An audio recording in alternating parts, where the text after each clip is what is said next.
अब हम लोग बात करेंगे कि नॉन कन्वेंशनल एनर्जी सोर्सेज क्या होते हैं स्टूडेंट्स।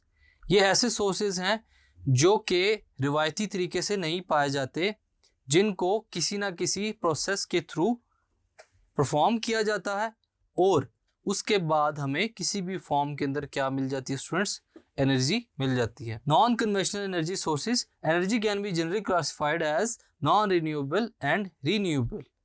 एनर्जी को हम लोग क्लासिफाई करते हैं नॉन रिन्यूएबल के और रिन्यूएबल के कैटेगरीज के अंदर। Over 85% of the energy used in the world is from non renewable supplies. 85% जो एनर्जी है इस दुनिया के अंदर वो नॉन रिन्यूएबल सप्लाई से मिलती है। Most developed nations are dependent on non renewable energies.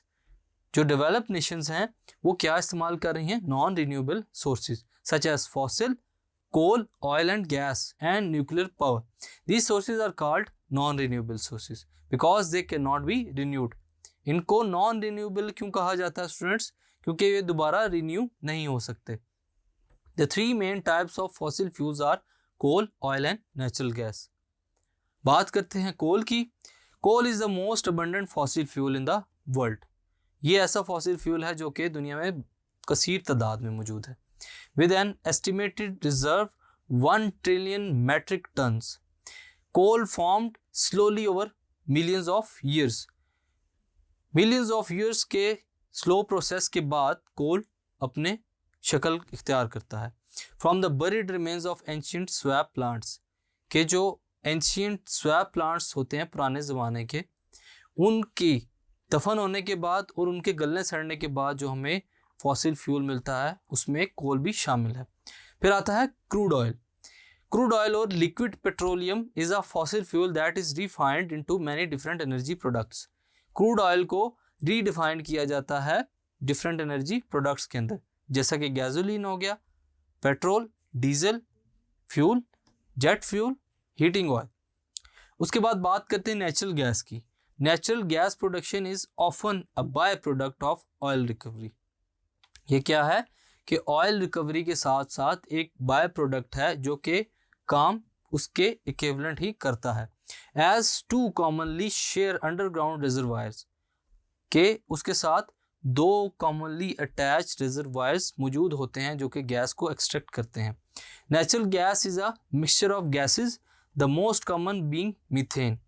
कि जो नेचुरल गैस होती है उसके अंदर काफ़ी सारे गैसेस का मिक्सचर होता है, लेकिन जो ज़्यादा अमाउंट में होगी वो कौन सी होगी, methane. Renewable energy sources, the sun, the winds, tides, geothermal energy, biomass, farm and animal waste including human excreta are the non conventional energy sources. Energy from biomass, सबसे पहले बात करेंगे एनर्जी ऑफ बायोमास की। Biomass is matter usually thought of as garbage.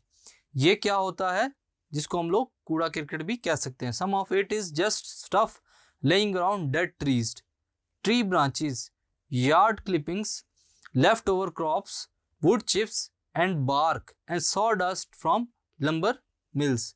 ये तमाम चीज़ें किस में आती हैं स्टूडेंट्स, गार्बेज में, जिसको हम लोग बायोमास भी कह सकते हैं। It can even include use tyres and live stock manure.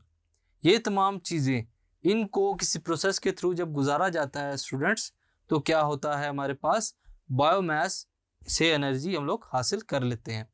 Waste अगर थ्रो करें तो वेस्ट कलेक्टर उसको कलेक्ट करेगा, कहाँ लेकर जाएगा, प्लांट की तरफ, जहाँ पर वेस्ट को प्रोसेस किया जाएगा और उससे फ्यूल, गैस और इलेक्ट्रिसिटी निकाली जा सकती है।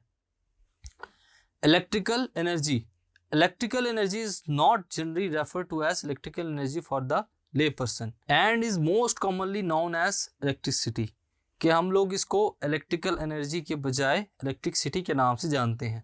Electrical energy is the scientific form of electricity and refers to the flow of power or the flow of charges, जिसको क्या कहा जाता है, पावर के फ्लो को या फिर चार्जेस के फ्लो को along a conductor to create energy. एक कंडक्टर के थ्रू या कंडक्टर की तरफ क्या करेगा, एनर्जी क्रिएट करता हुआ जाएगा। Hydro electric plants are installed at big dams. Hydro electric plants को इंस्टॉल किया जाता है डैम्स के ऊपर ताकि वहां से इलेक्ट्रिकल एनर्जी को एक्सट्रैक्ट किया जा सके।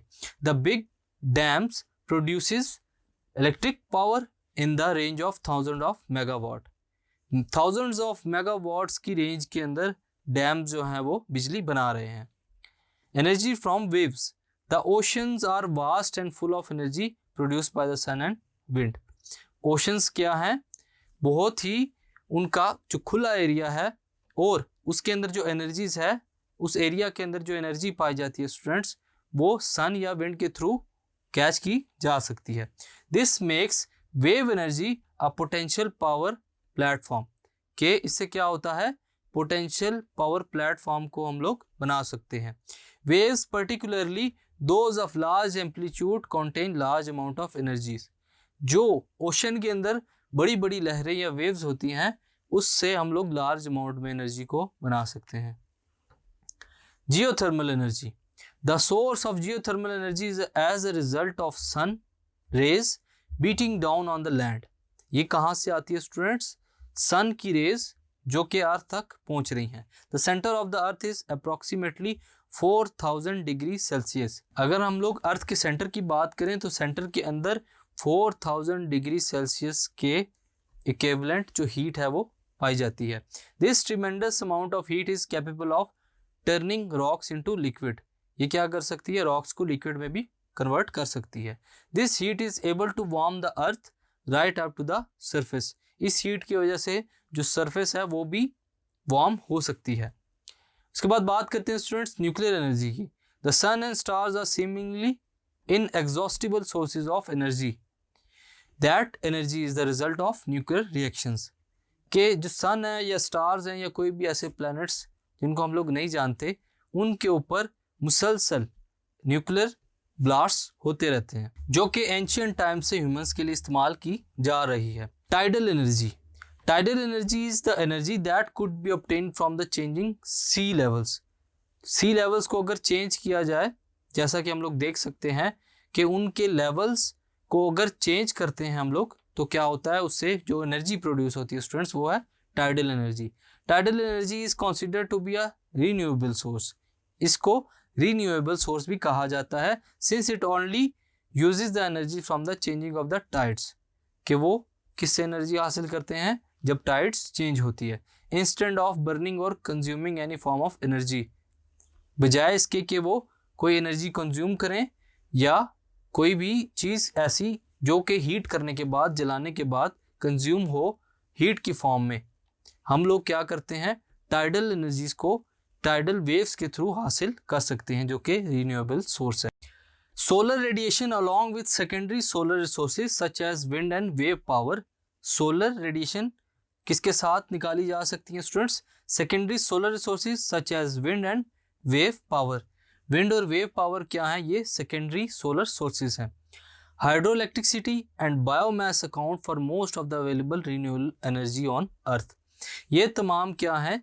सोलर एनर्जी से रिलेट करते हुए नेचुरल सोर्सेज हैं जो कि रिन्यूएबल हो सकती हैं। उसके बाद बात करते हैं स्टूडेंट्स विंड एनर्जी की। The non uniform distribution of heat due to solar energy in different regions. क्या होता है? सोलर एनर्जी की डिफरेंट रीजन्स के अंदर नॉन यूनिफॉर्म डिस्ट्रीब्यूशन को हम लोग क्या कहते हैं स्टूडेंट्स? कि वहाँ पर जो हवा का बहाव है वो कहीं कम, कहीं ज़्यादा, और कहीं पे हवा की वजह से ठंडक और हवा की वजह से गर्मी भी हो सकती है। This causes the movement of hot and cold air. इससे क्या होता है? हॉट और कोल्ड एयर की मूवमेंट स्टार्ट होती है over the earth surface, earth की सरफेस के ऊपर। Winds blow from area of high pressure to area of low pressure. Wind high pressure से लो प्रेशर की तरफ ब्लो करती है। At sea the winds are even stronger than on the land surface. सी के ऊपर जो हवा होती है उसका प्रेशर ज़्यादा होता है बजाय के लैंड सरफेस के ऊपर। तो वहाँ पर जो प्लांट इंस्टॉल किए जाते हैं उसके थ्रू जो टर्बाइंस चलते हैं स्टूडेंट्स, उन टर्बाइंस के थ्रू एनर्जी को हासिल किया जाता है, जिसको हम लोग क्या कहते हैं? Wind energy. ये थी स्टूडेंट्स हमारे पास रीन्यूएबल एनर्जीज, जिनको हम लोगों ने डिफरेंट फॉर्म्स में ऑब्जर्व किया। आई होप आपको इन सब टॉपिक्स के बारे में समझ आ गया होगा। I am Usama bin Qamar, your on screen instructor of physics from tutoria.pk. Hope you are doing well. Allah Hafiz.